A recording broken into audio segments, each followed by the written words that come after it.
Welcome back to Charlie Talks Global, where today we're diving into the vibrant cultures that make our world so fascinating.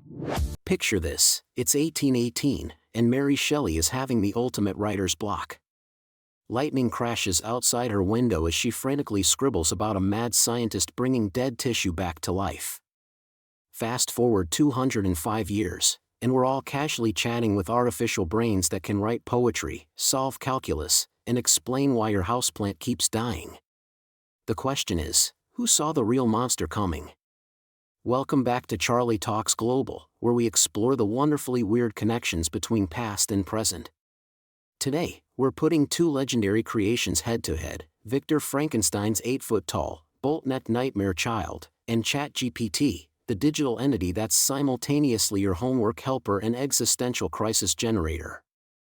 Both were born from brilliant minds, both shock the world, and both make us question what it means to be human. But which one deserves the title of real monster? Let's find out. In the blue corner, we have Frankenstein's monster, born in a dingy laboratory when Victor Frankenstein decided that grave robbing and playing God was a totally normal Tuesday night activity. Using electricity, chemistry, and what we can only assume was an unhealthy amount of caffeine, Victor assembled his creation from spare body parts like some macabre IKEA project. The result? An 8-foot-tall being with the emotional intelligence of a toddler and the strength to bench press a horse.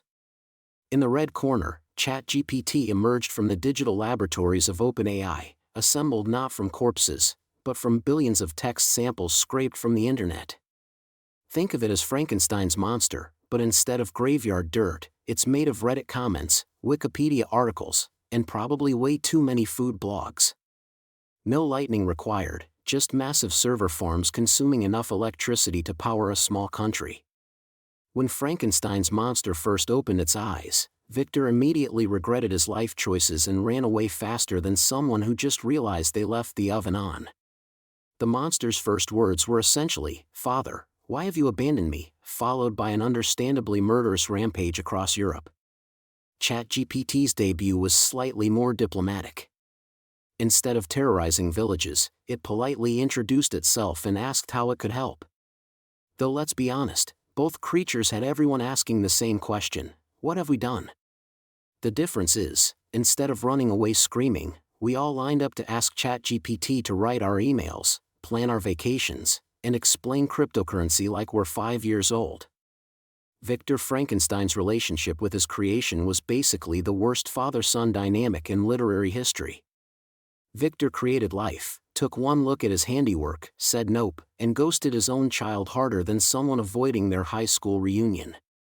The monster spent the entire novel essentially saying, "Dad, please love me," while simultaneously murdering Victor's friends and family. Talk about mixed signals. ChatGPT's relationship with humanity is more like having a really smart but slightly concerning roommate. We feed it questions, it gives us answers, and occasionally it says something so weird that we wonder if it's plotting world domination or just having a digital existential crisis. The key difference? We haven't tried to destroy ChatGPT yet. We're too busy asking it to write our resumes. Frankenstein's monster terrorized exactly one family and a handful of European villagers before meeting his dramatic end. His legacy lived on primarily in Hollywood movies and Halloween costumes. Not exactly what you'd call a global disruption. ChatGPT, on the other hand, has fundamentally changed how we work, learn, and procrastinate. Students use it for homework, writers use it to overcome creative blocks, and your neighbor probably used it to write that passive-aggressive email about your loud music. It's revolutionized industries, sparked debates about AI ethics, and somehow made everyone an expert on artificial intelligence overnight. One monster affected dozens of people, the other has affected millions. The fear of Frankenstein's monster was straightforward: big, strong, angry, and personally invested in ruining one specific scientist's life. You could avoid this monster by simply not being Victor Frankenstein or one of his unfortunate relatives. The fear of ChatGPT is more existential and widespread. Will it replace human jobs? Is it conscious? Why did it just write a sonnet about pizza that's better than anything Shakespeare ever wrote about food? The monster we can see coming is less terrifying than the one that might already be here, politely answering our questions while quietly reshaping civilization. Frankenstein's monster was painfully self-aware. It knew it was different, unwanted, and alone. Its tragedy wasn't just that it was abandoned, but that it understood exactly what abandonment meant. The monster read Paradise Lost and saw itself as both Adam and Satan, the first of its kind and the fallen one. ChatGPT claims no feelings, no consciousness, no sense of abandonment or belonging. It processes, responds, and moves on to the next query without apparent emotional investment. Which is either refreshingly honest or terrifyingly inhuman, depending on your perspective. The question is a monster that doesn't know it's a monster more or less dangerous than one that does? So who's the real monster? Frankenstein's creation was born from one man's hubris and affected a small circle of people before disappearing into the Arctic.